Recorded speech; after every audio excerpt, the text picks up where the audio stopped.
আসসালামু আলাইকুম। শুরু করছি এমপি তামিম সরকার গল্পের ৪৩তম পর্ব।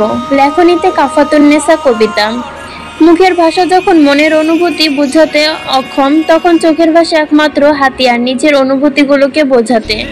তামিম সুভারকে আজকে নিশ্চুপ, নেই কোনো ভাষা, কিন্তু মনের গহীনে কোথাও না কোথাও চলছে উত্তেজনা, কাছে পাওয়ার টান। তামিম না ঘুমিয়ে ওপরে তাকিয়ে থাকে, সুভাও চুপচাপ না ঘুমিয়ে ওপরে তাকিয়ে থাকে। তামিম একটু পর লক্ষ্য করে তাদের মাঝে কোলবালিশটা নেই, সেটা একটু আগেও ছিল। তারপর সুভার দিকে তাকিয়ে তামিম দেখতে পায় সেও ঘুমায়নি। ঘুমাবো না পড়ি? আপনি ঘুমাবেন না? এত হট মেয়ের সাথে থাকলে ঘুম কি আর হবে? ১৯ বা ২০ মনে করতে মন চায় খালি। সুভা লজ্জায় চোখ বন্ধ করে ফেলে। যদিও অন্ধকার, তার মুখশ্রী দেখা যাচ্ছে না, তাও সে নিজের চোখ খোলা রাখতে পারে না। তামিম সরকারের মুখে এসব অন্যরকম লাগে। আমার মধ্যে রোমাঞ্চ ভরপুর, একবার শুধু সুযোগ দিয়ে দেখো। ৩ দিন বিছানা থেকে উঠতে পারবা না। সুভা আর কিছু না বলে চাদর দিয়ে নিজের মাথা অবধি টেনে নেয়। ও একপাশে চাদর ধরে নিজেও ঢুকে পড়ে ভেতরে। তামিম সুভার একদম কাছাকাছি চলে আসে। সুভা তামিমের দিকে হয়েই শুয়ে থাকে। কবে ধরা দিবা? যেদিন আপনার শরীর থেকে মদের ঘ্রাণ আসবে না। তামিম চাদর থেকে উঠে সোজা ওয়াশরুমে চলে যায়। সুভা উঠে বসে। সে কি ভুলে কিছু বলে ফেললো? তামিম কি খুব বেশি রাগ করলো তার কথায়? এভাবে হুট করে কেন চলে গেল? সুভা উঠে দাঁড়িয়ে ডিম লাইট অন করে আর বিছানার একপাশে যেয়ে বসে। আজকে সত্যিই খুব খারাপ লাগলো তার। তামিমের এত কাছে এসেও চলে গেল। ১০ থেকে ১২ মিনিট পর তামিম তোয়ালে দিয়ে মাথা মুছতে মুছতে এসে সুভার সামনে দাঁড়ায়। হালকা নীল আলোয় তামিমের উদাম শরীর আরো মোহনীয় লাগছে সুভার কাছে। চুল থেকে টপ টপ করে পানি পড়ছিল তামিমের। সুভা তামিমের পা থেকে মাথা অব্দি সূক্ষ্মভাবে নজরে তাকায়। তামিম আসলেই অনেক সুদর্শন পুরুষ। উজ্জ্বল শ্যামলা ছেলেদের সৌন্দর্য বোধ হয় এমনই হয়, লোভনীয় আকর্ষণ। এখন আর গন্ধ নেই। সুভা উঠে তামিমের শরীর ঘেঁষে দাঁড়ায়। তারপর পা তামিমের জিম করা শরীর অভ্যাস গুলোতেই হাত রাখে। এত রাতে আমার কাছে আসার জন্য গোসল করলেন? তামিম সুভার ঠোঁটে হালকা স্লাইড করতে থাকে। যদি ভেতরটা দেখানো যেত পড়ি, তবে তুমি দেখতে পারতে কতটা জায়গা নিয়ে আরাম করে বসে আছো। তামিম আর সুভা একজন আরেকজনের মাঝে বিলীন হয়ে যাচ্ছিল। ঠিক সেই সময় তামিমের দরজায় বেল বেজে ওঠে। শুধু একবার নয়, একসাথে কয়েকবার। তামিম দরজা সচরাচর কেউ এভাবে বেল বাজায় না দরকার ছাড়া। তামিম দরজার কাছে যায়। সুভা লাইট অন করে। তামিম: কি হয়েছে আম্মা? সুভার ভাই কেমন যেন করছে। ভাইয়ের কথা শুনতে সুভা দৌড়ে চলে যায় তার রুমে। সাথে তামিম আর আয়েশা বেগমও ছিল। তানভীর সরকার সেই রুমেই উপস্থিত ছিল। অক্সিজেনের মাস্ক লাগানো তার ভাইয়ের মুখে। খুব ঘন ঘন নিঃশ্বাস নিচ্ছে। সুভা তার ভাইয়ের কাছে গিয়ে খুব ভেঙে পড়ে। হঠাৎ এমন হওয়ার কারণ কি? মাইন্ড অ্যাটাক, হসপিটালে নিতে হবে। তামিম সুভার ভাইকে ২ হাতে তুলে তাড়াতাড়ি করে নিয়ে যেতে থাকে। এই মুহূর্তে তার ইমার্জেন্সি ট্রিটমেন্ট দরকার। তামিম সুভার ভাইকে নিয়ে সোজা হেলিকপ্টারে উঠে বসে। এখন যত দ্রুত সম্ভব বাঁচাতে হবে। তামিম সুভার ভাইকে নিয়ে হেলিকপ্টারে উঠে আর বাকিরা গাড়ি নিয়ে যেতে থাকে। তামিম খুব দ্রুত হসপিটালে পৌঁছে যায় আর সুভাদের গাড়ি যেতে ২০ মিনিট দেরি হয়। সারা রাস্তা তামিমের আম্মা সুভাকে খুব সান্ত্বনা দেয়। সুভা নিজের বলতে শুধু এখন এই ভাই আছেন, তাও এত ক্রিটিক্যাল কন্ডিশন। সুভা নিজের কলিজে হাতে নিয়ে হসপিটালে পৌঁছায় আর দোয়া করতে থাকে যেন কোনো রকম বিপদ না হয়। হসপিটালে পৌঁছে সুভা দেখে তামিম ইমার্জেন্সি রুমের বাইরে উদাম গায়ে দাঁড়িয়ে আছে। এতক্ষণে তার ভাইয়ের ট্রিটমেন্টও শুরু হয়ে গেছে। সুভা আসতেই তামিম তার কাছে যায়। চিন্তা কইরো না পরি, ঠিক আছে শালা। সুভা কোনো কথা না বলে তামিমকে জড়িয়ে ধরে। তামিমও সুভার মাথায় হাত বুলাতে থাকে। তানভীর সরকার আর আয়েশা সরকারের তাদের সামনেই ছিল, কিন্তু সুভা তামিমের এমন ব্যক্তিগত মুহূর্তে তারা থাকতে চায়নি বেশিক্ষণ।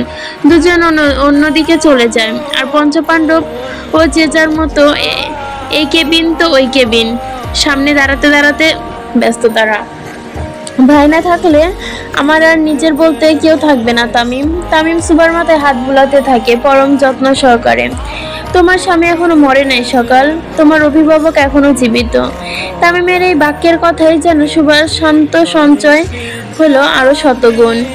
তারও অভিভাবক আছে, সে আর একা নেই, আর কেউ তাকে আর এতিম বলতে পারবে না।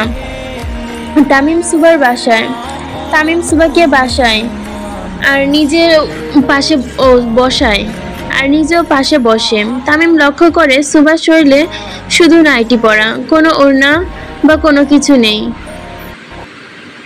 তুমি একটু বসো পড়ি, আমি আসছি। তামিম উঠে তার পঞ্চপাণ্ডবকে কল লাগায়। কল করার সাথে সাথে তারা এসে হাজির হয়। ভাই, যতদিন আমার বউ এই হসপিটালে আছে ততদিন বাকি সবার জন্য এই হসপিটাল নিষিদ্ধ। শখের নারীর জন্য বাংলাদেশের বেস্ট হসপিটালও নিষিদ্ধ করলো তামিম।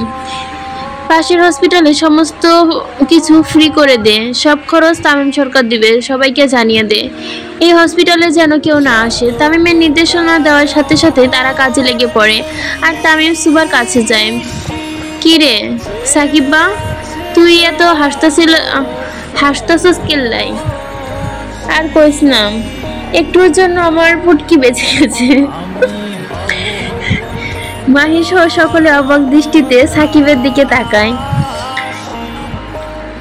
সেদিন ভাই লাল রং নিষিদ্ধ করছিল, ওই দিন আমি লাল কালারের জাঙ্গিয়া পরছিলাম। ভাই জানলে আমার ফুটকির ছাল তুলে রোদে দিয়ে শুকাইতো। বাকিরা সাকিবের কথা শুনে হাসতে হাসতে মাটিতে বসে পড়ে। আন্ডারগার্মেন্টসের জন্য সে এত ভয়ে ছিল এতদিন। তামিম এসে সুভার পাশে বসে। তামিম বসতেই সুভা লক্ষ্য করে নার্সগুলো তামিমকে দেখে মুচকি মুচকি হেসে ভেতরে যাচ্ছে। আপনার কি অনেক বেশি গরম লাগছে? সুভার হঠাৎই এত ঝাঁঝালো কথার অর্থ বুঝতে পারে না তামিম। না পড়ি কেন? এবার বুদাম শরীরে ঘুরে বেড়াচ্ছেন কেন? তামিম এক পলক নিজের দিকে তাকায়। আসলেই তো ট্রাউজার ছাড়া কিছু নেই তো তামিমের শরীরে। ভাই মারতাছে আমার ভাই মরতাছে। আমার জামাইয়ের শরীরে নজর দিয়ে বেড়াচ্ছে লোকেরা। ভাই মরতেছে আর জামাইয়ের শরীরে নজর দিয়ে বেড়াস? লজ্জাকর সেমরি, লজ্জাহীন মানুষের মুখে লজ্জার কথা মানায় না। শয়তান সরকার। খানিকটা ব্যঙ্গ করে তামিমের কথাগুলো বলল সুভা। তামিম সুভার গা ঘেঁষে বসে আর হাত ধরে ফেলে। Why so jealous Mrs Sarkar? I am not. নাটক কম করো প্রিয়, তুমি যে জ্বলতাছো ওইটা তোমার মুখ দেখেই বোঝা যায়। সরি, আজকে পর্বে কথাগুলো এমন ছিল যে হাসি কন্ট্রোল করতে পারি নাই। পর্যন্তই ছিল পর্ব 43। শুরু করছি এমপি তামিম সরকার গল্পের 44তম পর্ব। একটা ঠান্ডা নীরবতা বয়ে চলে হসপিটালে। তামিম সুভার স্নায়ুযুদ্ধে নামার মতো প্রস্তুতি নেই। তামিম মোদাম শরীর আছে সেটা দোষের নয়, কিন্তু সুভা শুধু নাইটি স্যুট পরে আছে এটা অনেক দোষের। তামিমের ভাষ্যমতে সে কেন ওড়না নিল না, আর সুভার ভাষ্যমতে তামিম টি শার্ট পরল না কেন? না পরলেও একটা সেন্টু গেঞ্জি তো পরতে পারতো তামিম। শোনো বউ, মানুষ দোষ আর পাশা কখনোই নিজেটা দেখে না, সবসময় অন্যেরটাই দেখে। তামিমের লজিকবিহীন কথা যেন সুভার উদ্দেশ্য করে বলা হয়েছে, সেটা সুভা ভালোই বুঝতে পারে। তার জলজান্ত প্রমাণ তো আপনি নিজেই। তামিম ভুরু কুঁচকে সুভার মুখের দিকে তাকায় আর মুখ শক্ত করে ফেলে। না, ঘরের বউয়ের কাছে হার মানলে চলবে না। এক রত্তি মেয়ের কাছে তামিম সরকার হেরে যাবে প্রশ্নই আসে না। তামিম মনে মনে ভাবে, এবার এমন কিছু বলতে হবে যেন পরের কাউন্টার বলার মতো সুভার কাছে কিছু না থাকে। সুভার চোখ বড় বড় করে তামিমের দিকে তাকিয়ে থাকে তার প্রত্যুত্তরের জন্য। বেডি মানুষ এত শয়তান। তামিম সুভাকে কাউন্টারের হারানোর জন্য লজিকবিহীন কথা বলবে সেটা সুভা জানতো, কিন্তু তাকে যে শয়তান বলবে সেটা কল্পনা করেনি। তামিমের কথায় সুভা এত রাগ করে সে উঠে রীতিমতো অন্যদিকে যাওয়ার জন্য রওনা দেয়। তামিমও বুঝতে পারে বউ যতই ছোট হোক না কেন তেজ থাকবেই। বউ জিনিসটাই তেজে ভরা, তাদের উচ্চতা বা বয়স ম্যাটার করে না। নিজেদের রাগ এবং জিদ, এমপি মন্ত্রী কোনো খাওয়া থাকে না সেইখানে। তামিম লক্ষ্য করে সুভা প্রচন্ড রাগ নিয়ে যাচ্ছে, তার দিকে ফিরেও তাকাচ্ছে না। প্রেম শুরু হতেই শেষের পথে। তামিম উঠে খুব জোরে সুভার হাত ধরে নাম ধরে ডাকে, কিন্তু কোনো সাড়া পায় না। পরক্ষণে তামিম আবার বসে জোরে জোরে বলতে থাকে, ওইদিকে মরা লাশের আত্মা ঘুরে বেড়াইতেছে, যাও একটু কোলাকুলি করে আসো। থমকে যায় সুভার কদম। এমনিতেই যে সুভা ভূতে তেমন একটা ভয় নেই বললেই চলে, কিন্তু রাতে ফাঁকা হসপিটালে না চাইতেও ভয় লাগছে খুব। কিন্তু তামিমের সামনে তো দমে গেলে চলবে না। যেমন জামাই তেমন বউ, ইগোর দিক থেকে কেউ কারো চেয়ে কম না। সুভা উল্টো পা ফিরে তামিমের দিকে ঘুরে আসে আর একদম মুখ বরাবর দাঁড়ায়। আপনার মতো রাক্ষসের সাথে সংসার করে যাচ্ছি, লাশ আর কি জিনিস। তামিম উঠে সোজা সুভার সামনাসামনি দাঁড়ায়। তামিম সুভার থেকে একটু লম্বা হওয়ায় সুভার শুকনো ঢোক গেলে যদি তাকে তুলে আছাড় মারে সে তো মাটিতে ঢুকে যাবে, কিন্তু তামিম তো বুঝতে দেওয়া যাবে না আর ভেতরে কি চলছে। সুভাও বেঞ্চের ওপরে দাঁড়িয়ে পড়ে আর তামিমের থেকে নিচের উচ্চতা বেশি করতে চায়, কিন্তু বেশি না হয়ে বরাবর উচ্চতা হয়ে যায় তাদের দুজনের। তামিম সুভার এমন কাণ্ড দেখে রীতিমতো খুব কষ্ট করে হাসি থামিয়ে রাখে। আমাকে বললেই তো হতো, কোলে নিতাম, বেঞ্চটার কি দরকার ছিল। সুভা ভেবেছিল তামিম এমন কিছু বলবে যেটা শুনলে তার রাগে রক্ত টকবক করবে, কিন্তু তামিমের এমন ফ্ল্যাটিং দেখে সুভার মুখের নকশা পরিবর্তন হয়ে যায়। আপনার কোলে কে উঠবে? তামিম সুভার কোমরে ধরে তাকে নিজের সাথে মিশিয়ে নেয় আর খুব শক্ত করে ধরে। সুভা নিজের হাত ছাড়ানোর চেষ্টা করে, তামিমের গালে হাত রাখে। উঠবা, শুধু কোলে কেন, আরো কত জায়গায় উঠবা। তামিম পুরো কথা শেষ করার আগেই সুভা তার মুখ চেপে ধরে। সুভা তামিমের মুখ ধরার সাথে সাথে তামিম খুব শক্ত করে হাতে চুমু দেয় আর সুভাও সাথে সাথে নিজের হাত সরিয়ে নেয়। ড্রেসে মুছতে থাকে হাত। এত নির্লজ্জ কেন আপনি? একবার ধরা দিয়ে দেখো, নির্লজ্জের শেষ সীমা থেকে ঘুরিয়ে নিয়ে আসবো। তামিমের এই লাগামহীন কথা জন্য দমে যায় সুভা, কিন্তু তামিমের দৃষ্টি দমে না।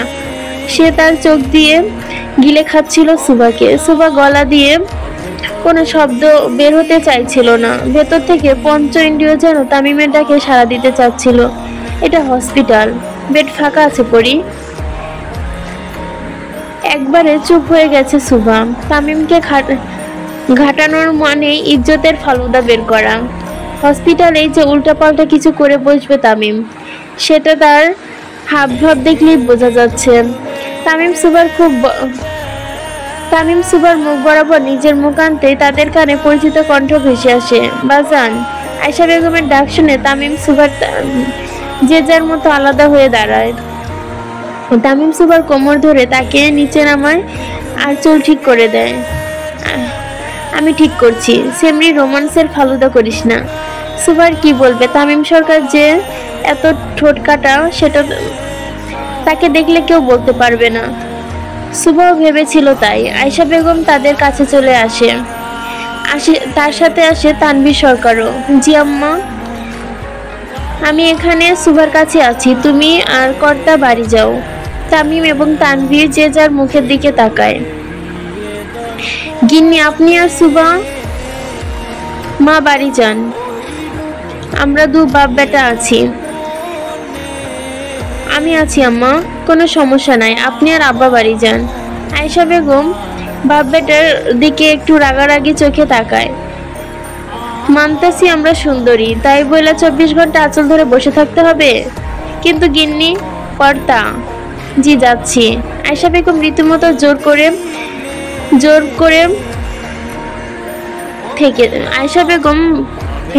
জোর করে থেকে যান। তামিমও থেকে যায়। শুধু তানভীর সরকার বাড়ি চলে যায়। প্রধানমন্ত্রী কেন হসপিটালে আসবে, তাও এত কম প্রোটেকশন নিয়ে? এতে তার রিস্ক বেড়ে যায়। তামিম জোর করে ঠেলে তানভীর সরকারকে বাড়ি পাঠায়। তানভীর সরকার বাড়ি যাওয়ার আগে সুভা অনেক সাহস নিয়ে যায়, সুভাকে অনেক সাহস দিয়ে যায়। একদম একদম নিজের বাবার মতো করে। তামিম তার বাবাকে নিয়ে গাড়ি অবধি দিয়ে আসে, সাথে তার পঞ্চপাণ্ডবও ছিল। সাকিব, তোর টি শার্ট খোল। সাকিব একটু ভোলা ভোলার মতো এদিক সেদিক তাকিয়ে তামিমের দিকে তাকায়। শেষমেশ তামিম সাকিবের ইজ্জতে হাত দিল। জলদি খোল বেটা, আমার বউ বকে খালি গায়ে দেখলে। সাকিব তাড়াতাড়ি খুলে দেয়, আর শুধু একটা গেঞ্জি পরে আছে। তামিম সরকারও বউকে ভয় পায়। তামিম নিঃশ্বাস ফেলে ওপরে তাকায়। আমার ঘরে আমি মেম্বার, আমার বউ চেয়ারম্যান। তামিম চুপচাপ ওপরে উঠে যায়, আর বাকিরা তামিমের কথা শুনে চুপসে যায়। আল্লাহ বাঁচাইছে, এই জন্মে বিয়া করবো না। কি সুন্দর মাইয়ারে সাকিব। কই কই সাকিব? বাকি চারজন সাকিবের মুখে থু ফেলে। হালাই না বিয়া করতো না, মাইয়া দেখলেই পাগলা হয়ে কুত্তার মতো ছিটা যায়। সুফা তার ভাইয়ের পাশে বসে থাকে চুপচাপ। আয়েশা বেগম লেডি ডাক্তারের কাছে যান। সুভা একা চুপচাপ তার ভাইয়ের কাছে বসে থাকে। এখন সে অনেকটাই স্টেবল, কিন্তু মুভমেন্ট নেই। সুভা তার ভাইয়ের ক্যানোলা যুক্ত হাতে হাত রাখে, আপন করে বলতে, তুই ছাড়া আর কেউ নেই ভাই, তুইও কি ছেড়ে যাবে আমায়? সুভা এক দৃষ্টিতে তাকিয়ে থাকে তার অবচেতন অবস্থায় পড়ে থাকা ভাইয়ের দিকে। চোখ দিয়ে টপ টপ করে পানি গড়িয়ে পড়ে। শব্দ করে কাঁদে, তোর ভাইয়ের কষ্ট হবে। তাই সুভা চুপচাপ শব্দহীনভাবে কেঁদে যাচ্ছিল। তখন সুভার অনুভব হয় তার মাথায় কেউ আদরে হাতে রেখেছে। সে টলমল পানি নিয়ে তাকায় সেদিকে। সিংহের বউ যদি বিড়ালের মতো হয়, তাহলে তো মুশকিল হয়ে যাবে সকাল। সুভা কিছু না বলে শুধু তামিমের দিকে তাকায়। তামিম সুভার হাত ধরে তাকে নিয়ে হাঁটতে থাকে। গন্তব্য কোথায় জানা নেই, কিন্তু আজকে তামিম পৃথিবীর শেষ প্রান্তে নিয়ে গেলেও সুভা কিছু বলবে না। লিফট উঠে একদম 14 তলায় বাটনে ক্লিক করে তামিম, মানে একদম শেষের রুফটপে যায়। সুভাও কিছু না বলে চুপচাপ যেতে থাকে তামিমের সাথে। সারা সময় দুজনই কেউ কোনো কথা বলে না, হাতও ছাড়ে না। ছাদের দরজায় দাঁড়িয়ে সুভার চোখে হাত দেয় তামিম। তারপর তামিম সুভার পেছনে দাঁড়িয়ে পড়ে, আর ধীরে ধীরে তাকে নিয়ে ছাদের মধ্যে সোজা দাঁড়ায়। কান থেকে চুল সরিয়ে নিজের মুখ সুভার কান বরাবর নিয়ে যায় তামিম। আজকে চাঁদকে তার লেভেল দেখাতে এসেছি। আমার ব্যক্তিগত চাঁদের কাছে তার রূপ কিছুই নয়। তামিম সুভার চোখে ছেড়ে দিয়ে হাতের দিয়ে আকাশের দিকে ইশারা করে। সুভা মন জুড়িয়ে যায় সামনে তাকাতে। মনে হচ্ছে চাঁদটি তাদের খুব নিকটে, হাত দিলেই ধরা যাবে যেন তাকে। সুভা অপলক দৃষ্টিতে তাকিয়ে থাকে চাঁদের দিকে। চাঁদ বরাবরই সুভার পছন্দের তালিকায় থাকে, কিন্তু সরাসরি কখনো এত স্পষ্টভাবে চাঁদ দেখা হয়নি তার। কি চাঁদ হিংসে হয় নাকি? আমার ব্যক্তিগত চাঁদ তোমার থেকেও সুন্দর? তামিম চাঁদকে উদ্দেশ্য করে কথাটি বলতে থাকে, আর সুভার মনে শিহরণ জেগে ওঠে। তামিম যে একজন খাঁটি প্রেমিক পুরুষ, তাতে বিন্দুমাত্র সন্দেহ নেই সুভার। আধার কালো রাত, ঠান্ডা বাতাস, তার উপরে চাঁদ, পুরোটাই যেন রোমান্টিক দৃশ্যের শুটিংয়ের অংশ। আজকে তামিম নিজের খুব আপন বলে মনে হচ্ছে সুভার। সুভা তামিমের দিকে ফেরে, এক দৃষ্টে তাকিয়ে থাকে তার দিকে। তামিমও সুভার দিকে তাকিয়ে থাকে। শুধু তাদের বিশ্বাস আর আওয়াজ ছাড়া কিছুই যেন তেমন কোনো কিছুর আওয়াজ পাওয়া যাচ্ছে না আজকে। তামিম, জি পড়ি, আপনাকে একটু জড়িয়ে ধরি? হ্যাঁ, থ্যাংক ইউ। সুভা হঠাৎই আক্রমণে তামিম বোকা বনে যায়। সুভা তামিমের স্টাইলে তাকে পারমিশন নিয়ে জড়িয়ে ধরে, অথচ তামিম পারমিশন কখন দিল সেটাই তামিম বুঝলো না। যেমনটি আগে সুভা কখন তামিমকে পারমিশন দিত, এটা সুভা বুঝতো না।